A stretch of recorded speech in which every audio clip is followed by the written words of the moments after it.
Hey everybody, this is Strategywizard and Crazycraft. Hello! And today we're going to be doing a review of a game I've had for quite some time, Elder Sign. I've wanted to review it for a while, but I'm only just now getting around to it. Now, it is a game for 1 to 8 players. It's designed by Richard Launius and Kevin Wilson, and they probably have a time estimate, but I don't even see it, so who cares? The point is, it's a fairly long game. I'd say it's like probably 30 minutes plus. Well, it's long for what it is, in my opinion. But that being said, I'm also going to be reviewing it with the Unseen Forces expansion, and I think that's appropriate because I'm going to do another video for the other expansions separately, and they're more different, but these work well together, so I think it makes sense to do this. So let's go ahead and go down to the table. We will find out how to play, and then we'll let you know what we think. Okay, so this is the basic setup for Elder Sign, and depending on how many players you will have each player getting 1 investigator. So since you can have up to 8 players, you could have 8 investigators, which would be kind of chaotic and crazy, but it would also be cool in its own way. You also have some adventure cards that you'll have to deal with, and a whole stack of additional adventures. An adventure? I'm gonna go fight Cthulhu. Ha! Take this! Oh no! Oh, great. Oh, well, I think I learned my lesson. Don't go on an adventure and try to fight Cthulhu. Especially not on your own. Oh no! Oh! You need a little help. Now, there's also other world adventure cards that you will be able to reveal, which have some cool stuff. There's a lot of different items. There's health and sanity which has to do with how much damage or horror that you take. There's clue tokens, elder signs, and doom tokens. I took 6 damage from Cthulhu. Woo, that hurts. Well, that's a lot of damage. There's a bunch of other cards, but let's just go ahead and go into how you play so it all makes sense. And how you initially set up. You're going to decide which investigators you want. Each investigator has a certain amount of sanity and health. They also have starting items, and they have a special ability. And in this case, Crazycraft has Wilson Richards. He has his own special ability in the starting items.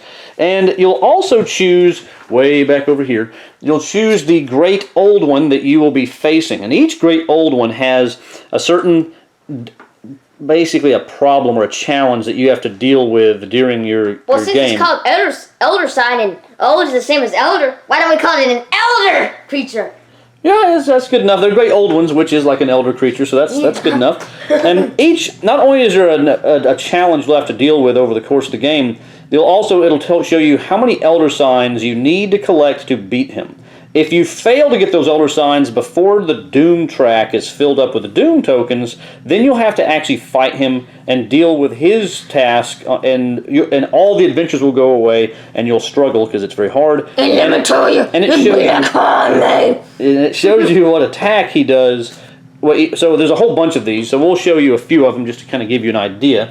Although we need to make sure... Oh, here we are. There we are. We only want to show ones from this particular group of... for example, you might fight Hastur. He looks cool. And he is tough. Yeah. You might fight Shub Niggurath. Whoa. You might fight Nyarlathotep. Okay. So cool. There's a whole bunch of different ones that you can. And here's the thing: the Unforeseen or Unseen Forces expansion gives you new ones. So you had a certain amount already. Then with the Unseen Forces, you get even more, and it gives you a lot of different challenges to face. So that's the basic setup: is choosing your investigators, choosing which Great Old One you're going to fight, and then laying out your adventures in the starting area. Now, if you had just the base game, this would be your entry area, which tells you all these different options that you can do. But if you are playing with the Unseen Forces, you have 4 different cards that are, for the most part, pretty similar. Wow, I didn't even know that.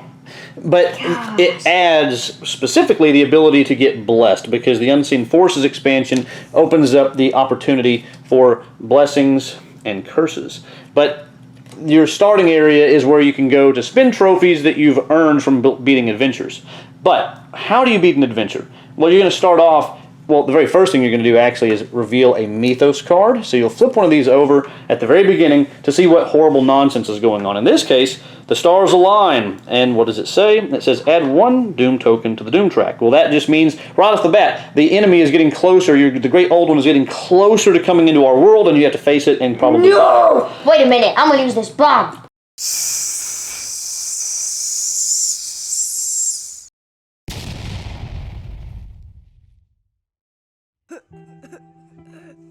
Crazycraft, the strategy wizard died. Oh, and I make this look cheap just because I'm cheap. Oh, I'm cheap.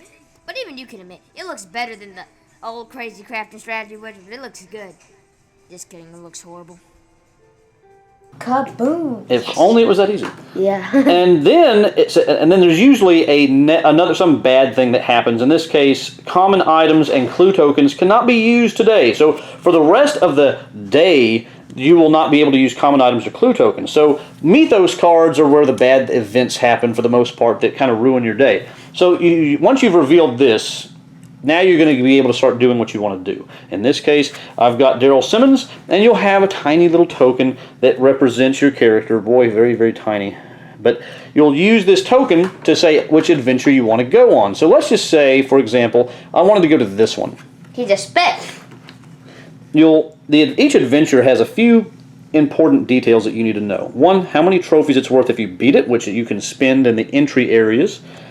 You have at midnight effects, which make it to where if the clock way up here strikes midnight, a Mythos phase happens. Well, a bad thing happens, and a Mythos phase will happen, but also at midnight effects will trigger. So at the end of every person's turn, you turn it 3 hours. So the next person's turn, you turn it here, next person's turn, and then it gets back to midnight. So if you had not completed this task before midnight, then you'd add 2 Doom tokens to the Doom track. So you're kind of pushing yourself if you don't hurry up and get this done, because it'll fast forward the coming of the Great Old One very quickly. But it also shows you how to beat it. So here's the interesting part that we need to deal with. You're going to take your dice. So let's go ahead and I'll move my character here to show that this is where he is. We're going to grab the 6 green dice. This is your basic roll. You roll them, and you see what you have. In this particular case, each green die has a terror symbol, 3 investigation symbols, one with a 1, one with a 2, one with a 3 that represents trying to find clues.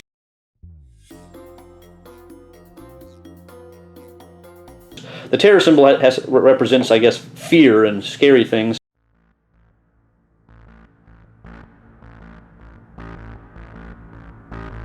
The skull represents, I guess, like challenges and death-defying things. And then the scroll represents your lore or your wisdom.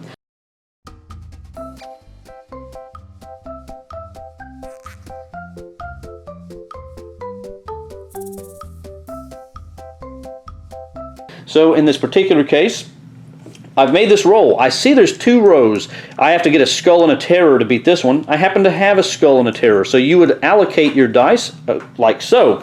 Now, even if I have the scroll, if I had rolled a skull, I still could not actually beat it. There's only one investigator that allows you to beat more than one task at the same time. So at this point, I would have to say, well, I can't beat it. I can't do anything else. So you have to re-roll. So I would re-roll for the next one. I need a scroll and a skull. In this case, I got exactly what I needed. So I would win. Wild. Yeah, if you this represents you cheat. Well, we'll get to that in a second. But this would make me win. So I would then put this here, and I would gain the rewards for winning. In this case, the rewards for winning are the all-important Elder Sign, in which case we need 11 to beat this particular enemy. So we would get 1. And we would get a unique item, which is this nice red card over here. So we'll take one of these. And unique items oftentimes make it to where you can get the red dice like what Crazycraft just showed. So before you start an adventure, you could discard... Hey, that's me! That's right. You could discard a card with a red die to gain the red die for that particular adventure, which gives you more chances of success. And the reason why that's significant is because, let's say in our particular example that we were just doing... Remember that Cthulhu? I'm going to go beat him. If we had done this, and we rolled, and we could not beat this, and you went, uh-oh, I don't have what I need, you could hold a skull up here on your person, because as a way, that's called focusing. You can focus a die, but whenever you cannot complete a task, you lose a die, goodbye, and then you have now have 2 left. So you roll, and you hope that you get a scroll. In this case, I did, so I could take my skull and my scroll and win. But if I had not... Why hope when you can cheat? I would lose another die, and you can't focus again.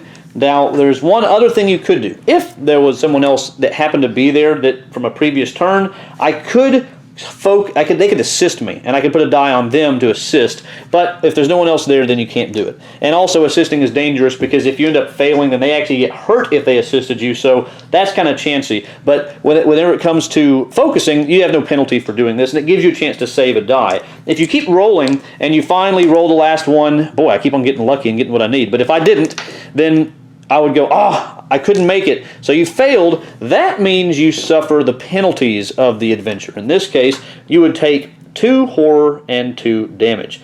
So that would be a real bummer because your characters die pretty quickly. Every investigator has a total of 10 health and sanity. So in this case, if I was to take 2 of each, I'd have 2 sanity left, I'd have 3 health left. I'll avenge you, strategy wizard! Teach them a lesson. Defeat them! Which one did you do again? That one. Oh, okay. Yeah. If you end up dying, you become what they call devoured, and if you're devoured, that means that you add a doom token to the doom track, your character dies, you lose all of your items and trophies that you collected, and then you get a new investigator with their starting items and you start from scratch.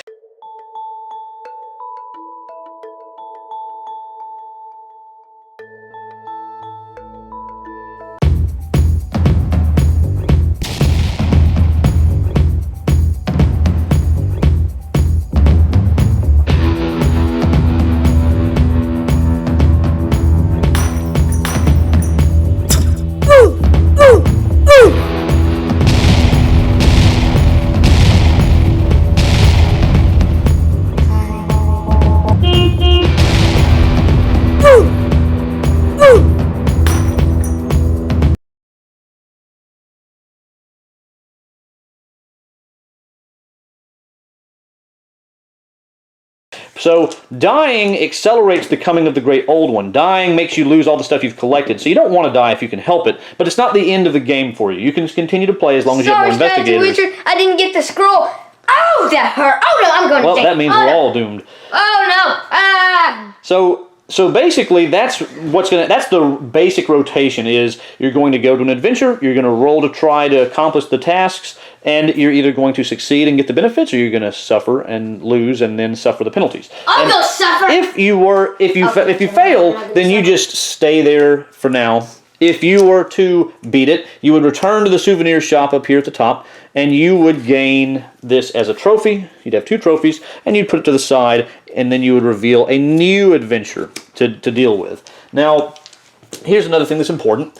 You have all these different locations up here, and we'll show some of them, like the souvenir shop. The souvenir shop gives you options to buy. So with your trophies, you can buy up to 2 items. You can buy clue tokens, common items, unique items, spells, allies, which are all these wonderful little cards up here. Now, if you get a common item, there's all kinds of different things you might get, although the most common thing that you get from common items would be a yellow die. Now, and unique items very often give you a red die. Well, if it's common, shouldn't they give you this? Ha ha! Oh, that is it. Yeah, that's the yellow die. And then, sorry. Yeah. Continue on, Strategy Wizard. And then if you get spells, they usually give you something like this, which you can use. Now, the original rulebook for Elder Sign had the rules messed up. They've done an FAQ later that corrected it, thank goodness, because originally the instructions were, before you roll, you play a spell, and then you have to lock a die on here that you can then use later. The problem was... Which is pretty ridiculous. Yeah, because it made it to where you had to play this before you knew if you wanted to lock something, but the FAQs fixed it, and it makes it to where after you roll, if there's a die that you want to lock, you play your spell, you lock the die, and it stays there until anyone uses it. So you could lose an adventure and not have used this, and it will stay there for the next person to use. What's funny is that Strategy Wizard, he used to play the way that it's good. But I used to play the way the FAQ says. I played that way naturally because I guess my brain couldn't get around the fact of how bad the rules actually said it was. So then I read the rules and went, "Oh my gosh, this is horrible." Then I read the FAQ and went, "Oh good, they fixed it." So you were right at first. Yay! Give a hand for Daddy. By some luck. Strategy Wizard. Yeah. Then you could also get allies. Allies are very important because they give you awesome bonuses. Like in this case, you can place a sanity token on Malone to change a die showing a scroll to a skull. And once there's 4 tokens on him, then he goes away. So he goes crazy eventually, but he helps convert lore to combat, essentially, I guess you could say. Go crazy! That way you can give me stuff. Go crazy! Just give me stuff! Yeah, basically you're sacrificing these people, these so-called allies. You sacrifice them for your own benefit, but that's okay. Because they're evil. In his case, you ignore the sanity cost of all tasks, but discard once the Ancient One awakes. So he lasts forever until the Ancient One or a great old one finally shows up. So coward. This guy's helpful because there are tasks like this one, where just completing a task makes you lose a sanity.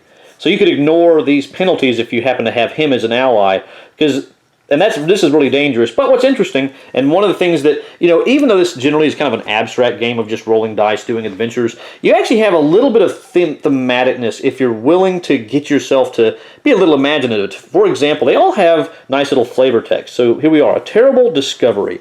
It says, "What was it that I saw? I cannot say. My mind rebels at the very thought of recalling that which stood before me. I fear madness is truly preferable to a clear memory of that unspeakable thing." So of course, you have a person who's seeing something horrible, and they're saying that madness is almost better than remembering it. Well, doing the tasks, you're uncovering clues and dealing with the horror of it, which actually causes you to lose sanity in this case. And you have to use your lore and your knowledge to be able to overcome this thing and understanding what it is, which even understanding causes you to lose sanity. And if you fail, you're even more driven insane. But if you succeed, then you actually gain some clues and an elder sign. So it's thematically, there's actually something going on here. What you have to roll and the effects and the losses and the gains are thematically interesting, actually, if you can just use your imagination to appreciate that. Now, I'm imagining that I'm going to get a skull. And look, there it is. Well, that was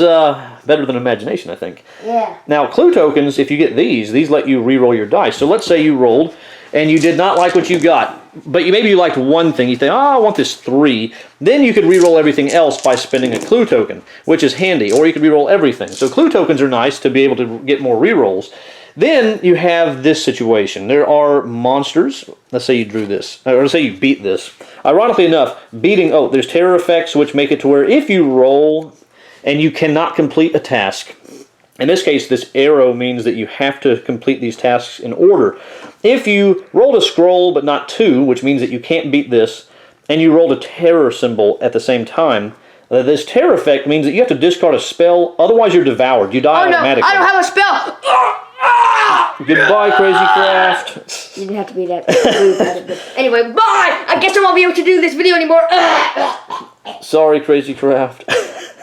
So, terror effects are very dangerous, and you're kind of nervous whenever those show up. But that being said, what I'm trying to get to here, this is just a great teaching example. Once you beat this, you actually gain another world, which means that you would flip one of these over. And you would put this to the side, which gives you a new place to go, and I will look at that in a little more detail. And this would make a monster appear. Now, monsters are very interesting. You draw them from what they call the monster cup. In this case, I've just got them in this little box. There must be 1 million Earths in this game. Oh, yeah, there's probably a cajillion of them. But you Make it a billion. You randomly grab a monster. And that's a jillion is. In this case, it is on the back it'll tell you, it's a dimensional shambler. If you beat it, you'll get 1 trophy, which is nice for spending later at the shop. Oh, wait a minute, I forgot I'm dead from that thing. Ah! But you also have a terror result to have to overcome. Now, whenever you draw a monster, normally you'll put them on any spot that has a white border around it. So you'd actually cover this up. Goodbye. So normally, this is actually kind of challenging. For getting 4 investigations, unless you have a red or yellow die, which gives you the possibility of a 4, you'd have to use 2 dice just to be able to beat this. You'd have to have a 3 and a 1 or a 2 and a 2 to be able to even accomplish this task. Now, whenever you draw a monster, you can cover it up and say, now it's just a terror, but beating it makes you have to fast forward the clock, which means more Mythos phases, which is a bad thing.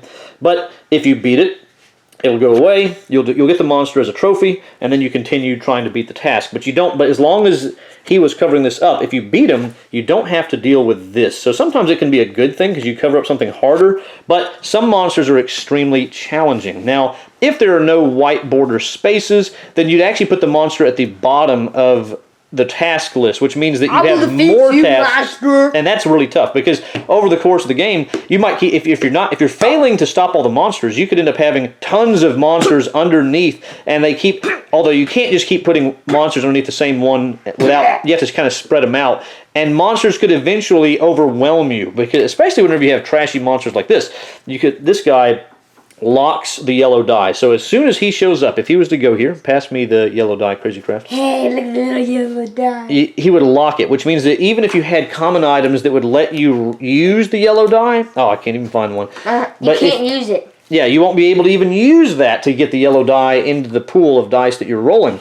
And you could also have some that might lock a green die or a red die. Common. They're common cards. Well, the common card is common, but the yellow die is not necessarily as common as I thought it was. Yeah. But the thing is, monsters, and even some adventures can lock your dice. So let's see if I can find, there's one right there. As soon as this adventure shows up, which is pretty disgusting, you lock a green die. So one of your main 6 dice are locked up. So you want to try to beat it, but it's also harder because you don't have that advantage. I remember that guy. I think one time we played, and I was like, that guy was he's pretty gross. Yeah, he's pretty nasty.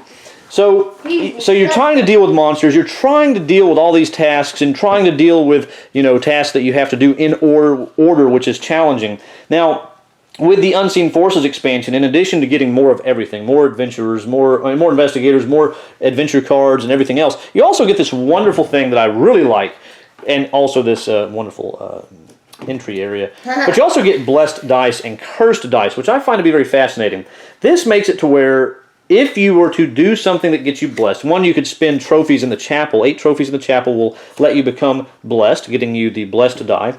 Or if you were to beat something that has a little angel as a reward, that will give you the blessed die if you win. Now you'll become cursed if you have something like this happen. If you could win this and you actually become cursed, which is very unfortunate. Now, the blessed die and the cursed die, basically if you're blessed, you'll do this, and if you're cursed, you'll take this. So the blessed die essentially gives you an extra green die, which is awesome. But if you fail an adventure, then you lose it. Or if you become cursed, instead of becoming cursed, you just lose the blessed die. If you're cursed, you have to use that thing. Yeah, and this is horrible because basically when you roll with your green dice, you have to keep rolling with it. So let's say you roll. And you'll notice this rolled as a terror symbol, and we have a terror symbol. We have 2 terror symbols, but you have to choose one of them, and it goes away immediately with the black die. So this eats away. Bad. It eats away your. It's not an extra dice. It's not. Oh, it's bad. Yeah, you'd think it's wow, another die. No, it's not another die. Because it's a reward. It looks like it. Yeah, it looks good, but it's horrible. So you don't want this thing. And not only that, but let's say you rolled. And you had no skulls. So you're like, oh, that's great. I didn't have to worry about it. Well, if you roll again, you have to roll the cursed die again with it. So it's going to keep on staying there until you take it away or you stop rolling and complete or lose the adventure. So cursed is very dangerous, but if you win an adventure, it goes away. You're no longer cursed. Or if you become blessed, then you just become uncursed instead of becoming blessed. So that's how that works. And it's a really cool mechanic. So that's pretty much everything. The whole game, yeah. That's all you need to know. You're rolling, doing adventures. Every time you complete some, you get new ones. If you and I wanted to mention the other world cards. Other world cards are great ways to get elder signs. If you can get more other worlds, chances are you're going to have a chance to get a lot more of these. They're usually pretty tough though, very challenging, and they have a lot of bad consequences. In this case, entry of this is actually from another expansion, but as an example, you might have an entry effect, lose 1 sanity or 1 stamina. So it could be some bad things and it could be challenging, but the rewards are usually very great. So you're trying to go through all the adventures, you're trying to get the elder signs and get yourself boosted up with other items, unique items and spells and allies to get yourself strong enough. Oh, but at the very end, if you have failed and the doom track fills up, let's just go over here as an example. Every time as this thing fills up with doom tokens, which you'll get these little bitty tokens here, and you'll just be adding them. These symbols don't mean anything. That's just. But if you get one of these, a monster appears immediately if you cover that up with a doom token. So it's actually really, not only are you filling up the doom track, which is bad, but you're also getting monsters to appear as you continue. So that's a bummer. But then if it's filled up all the way, all the adventures go away, and you now just put this guy in front of you, and you have to fight him. So what that means for the rest of the game, you're going to challenge him, and the clock will move forward at the end of everyone's turn as always. Every time midnight strikes, he will attack and do whatever his text is and whatever the monster's text says to do. So, in this case, when Ithaqua attacks, each investigator must discard a clue or they lose 2 stamina. So if you don't have any clues left over by the time you fight this guy, you're going to die real fast because your stamina is going to drain and you're going to be taking tons of damage. So fighting him is tough, but not only that, but whenever you try to fight him, so you'll roll like you always do, and you can, if you have any items like red dice or yellow dice, you can use those if you have them, but otherwise you'll roll, and you see, oh, did I make it? As always. So in this case, you would take 4 of these will accomplish the 3 investigations we have to do. Then we need a terror and a skull. I did roll a terror. I did not roll a skull, but let's say we did. We would lock all 4 of those dice on there, and we would take off 1 doom token. Then those dice are set aside. You can re-roll whatever you have left to try to attack him again, but in this case, I only have 2 dice, and it takes 3 to even hurt him. So I would be done with my turn. You would advance the clock, and the next person would attack, and you keep going until midnight attacks. Until midnight, and then midnight, right as soon as midnight hits, then he attacks again. So it's very challenging to be able to take off all of these doom tokens, because the only way you beat him is if you do enough damage to get rid of all the doom tokens, then you would win. Almost impossible. Not impossible, but you don't want to get to the point where you're fighting the Great Old One. Wild. Might as well just terror. I got terror, search tokens, and a skull. I heard him. Well, there we go. So 1 whopping doom token goes away, and there's 8 more to go. I be rolled a bunch. That's okay, because trust me, you'd almost have to cheat to be able to beat that nonsense. But different monsters, different Great Old Ones are easier or harder. But that's pretty much it. That is how you play this game. Crazy long explanation, but hopefully you got the idea. Okay, so as you can see, this is basically a Yahtzee-style game that is it's like a combination of push your luck with a little bit of thematic adventure and a lot of craziness, to be honest. So, first of all, Crazycraft, what do you thought that you were not going to like this game, right? Oh yeah, I thought it was. I thought it would be okay. I mean, I thought it would be basically horrible. I was like, this is not my type of game. I'm more of a video game person. Now, right whenever he first started playing, you were pretty excited, actually. You got pretty excited pretty quick. Surprisingly. So, here's the thing. It's one of those games where it actually is pretty easy to get excited at the beginning because you're seeing these challenges and you're trying to overcome them. But it's also a pretty long game. Other games that are dice rollers don't typically take this long for something that's this simple, at least not from my experience. A lot of dice rolling games are a little quicker. Yeah, because this is surprisingly long for a dice game. Because that's all you're doing is just literally just roll dice. Come on, get that skull, get that skull. Come on! Oh, terror! No! Ow! So the thing is, I guess what I've always been confronted with dealing with this is, does it overstay its welcome? Do you get to the point where you're burned out and you're thinking, man, this game is still going and we haven't won? So, now, it's not always the same. Sometimes you win quickly, sometimes you lose quickly, so it's not always the same. But I would say on average, it lasts a pretty long time. It does. So, if you're lucky enough, you can make it go pretty fast. Yeah, if you get lucky. So the question is, first of all, do you think this game has replay value? It has. Depends on how much luck you want.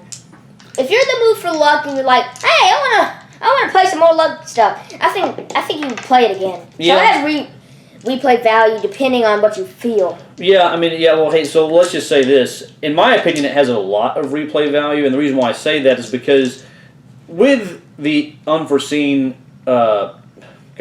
Forces expansion, you have a ton of adventures. So what you're actually going to go up against changes a lot. You've also got, between the base game and the expansion, you have a lot of elder ones, great old ones, monsters to challenge. It's an old sign! Which means that you're going to have a lot of variation in your experience. Now, as far as the main mechanism of rolling the dice and hoping you get lucky, that's always the same. But the fact that the adventures can really change the difficulty, and the monster that you fight, the great old one that you fight, can change the difficulty, that's a handy thing. And what items you get could be different. Sometimes you might get a lot of red dice. Sometimes you might get some cool text cards that give you some cool abilities. Mm-hmm. So to me, there is a good bit of replay value here. Especially allies, like Go do this for me. Go defend me. Yeah, allies are interesting because you don't usually get a lot of allies, and so you're pretty excited when you get them, and they do some wildly different things. So there's definitely a lot of replay value in my opinion. But Cthulhu's coming to kill me. Go die for me. Thank you. But Crazycraft is right though that you have to be in the mood for something that is highly luck-based. And long. And long. So we're going to go ahead and move right into the strategy. What, do you think that there's much strategy in this game? To me, not even as much as Ink and Gold to me, because there's not much strategy. I mean, the only strategy is like where you're going to go. Other than that, it's all about luck. What you roll, come on. Oh, I got what I didn't need now. But I do think how it's cool whenever, if you don't make it, you actually get like, you lose sanity, you lose health. That's pretty cool. But yeah, for strategy, I wouldn't just say there's much. Okay, so I will add on to that. I'll agree for the most part. There's not a lot of strategy here. It is a dice rolling game fest. That's what it is. But one thing that I forgot to mention at the on the replay value is the investigators. The fact that you have multiple investigators to choose from with different abilities, that adds to the replay value, but it also adds to an element of the strategy to the game because, one, who you pick at the beginning affects your strategy. It will make, like in my case, on our last game, I chose Daryl Simmons, which lets me get that advantage of being able to bump up my investigation results, which means that I'm better for going for certain tasks, as opposed to Crazycraft had Wilson Richards. And he's good with the yellow die, so he wants to go for common items for the most part, since they typically give yellow dice, which boost his power. So, depending on how many players you have, how many characters you're playing with, you can actually interact with each other to use strategy and who goes for which adventures. But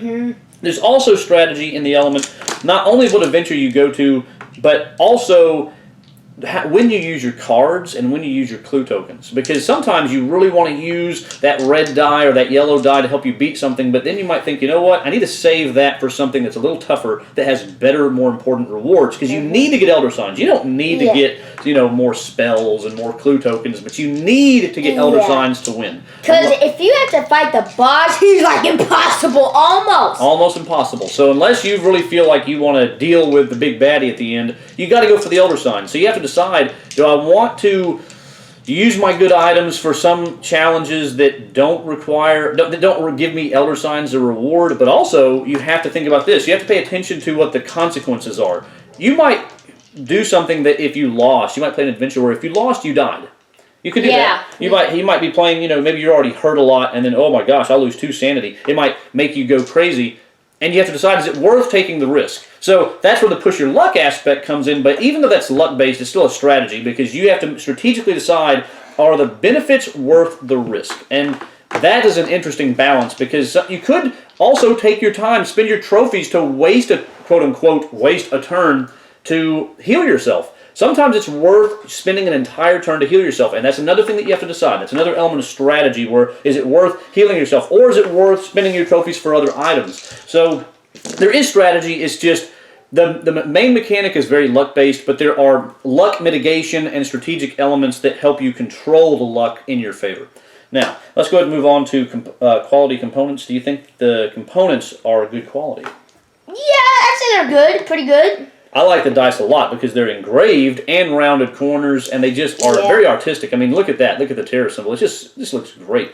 Oh, you mean like the art? Well, just the design of the dice and the art of the cards. The art is great. Excellent. And the card quality is excellent. So a linen finish on all the cards, and they're just really good. And then all the other tokens are very thick, which is handy dandy. I don't know how well you can tell, but just don't want it to be too thick. Well, yeah, but they're at a good level, I think. So component quality is awesome. So we've got what we would agree is a good bit of replay value if you want to play something that is mostly luck based. But doesn't want to be as thick as meat. Well, some meats then, but yeah, some meats. But the thing is, you have replay value. You've got a decent bit of strategy, but mostly luck, and you've also got great component quality. So that being said, what would you rate Elder Sign with Unseen Forces? Better get this stack. Oh, can't get away from me. Alright, it's kind of hard. I figured it would be kind of tough for you. Because I don't know if it's like, it's not like, oh, this is awesome. And it's not like this is horrible. It's so hard. See, this is a game. If I'm like really like, oh, I think I want a luck game, I'll play it. But whenever I'm just like, I want to play video games, it just gets kind of hard. So I'd have to give it a 7. That seems believable. 7.5, actually. 7.5. I can understand that. I can understand that. 7.5. And I don't blame you. Now, for me, I would give this game, if it was just the base game, just Elder Sign, I would probably give this game a 7 also. Oh, yeah. Yeah, but with the Unseen Forces expansion, I would give it an 8. Because, and here's the thing. The reason why, with the base game, it is fun. And it's the kind of game that I'm interested in playing, but I'm not just really stoked to play. Yeah. It's fun, but if I play with the just original Elder Sign and no expansion, I don't know how I'd feel. Well, I don't know if you've ever played it that way, because I think I've always had you play with the expansion, so you wouldn't know. But I have, and I just don't think that. I mean, it's it's enjoyable. Yeah. And it's a good cooperative experience, and you can play it by yourself, which is a benefit. But adding the cursed and blessed dice, that's huge to me, because it gives you a new motivation to go for a new type of reward and avoid a new kind of pain that really can mess you up. But also all the new adventures and the fact that you get new cards and not only that, but even the Lost and Found, the Chapel, all the new starting locations, all of those make a difference to me to make it a little more interesting. The new Mythos cards add a little more intrigue and a little more challenge in some cases, and also having more monsters to fight. All that is great. So it boosts it up from a 7 to an 8. So in my opinion, there's no reason not to include Unseen Forces, because you get extra adventures, extra other worlds, extra everything. You just get a little more of everything, and it's a little more polished. Does that mean I can even change a die? I don't think I want this much. I think I'm just going to put it to a wild. Put it to a wild. If that was the case, that would be really nice. But yeah, there's too easy. Yeah, but there's just a lot of really good stuff here. Unseen Forces really bumps it up a notch. So because with that logic, you could just say, I win. And I should say, one of the things that I'm impressed with before we close is, even though overall this seems like a very abstract game, I do appreciate the fact that there is some thematic elements in the adventures, what the text of the adventure is, and how the tasks you're supposed to complete, how they kind of make sense with what you're trying to do. I think that's a cool thing, because it can help you get into the theme a little more if you want the theme to pull you in. Or you can treat it very abstractly like Yahtzee and just roll and try to get your stuff and move on. For abstract people, it'll work, and for people who want to get into the theme, they give you a little of that to play with, which is nice. So there you go. That's our review. You gave it 7.5. I gave it 7.5. You gave it a 7 with just the base game, but 8 if you have Unseen Forces. So that is our review of Elder Sign. Hopefully you enjoyed it, and we look forward to seeing you on the next one. Like and subscribe if you want to see more. Take care, everybody. Like and subscribe. I guess this will be the subscribe. Yeah, it's a little box. Bye. Bye. Have a great day.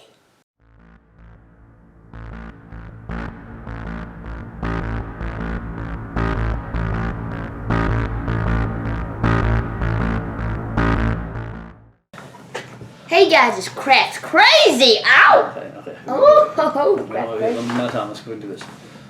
Wait a second. Simon didn't say you could play Elder Sign. Simon says play Spooky Castle. We're not playing, we're reviewing. So each investigator will... Blooper time! Blooper time! Blooper time! But with the Unseen Forces expansion, I give it a 9, and I'm going to tell you partially why. One, it's kind of hard to say, except for the fact that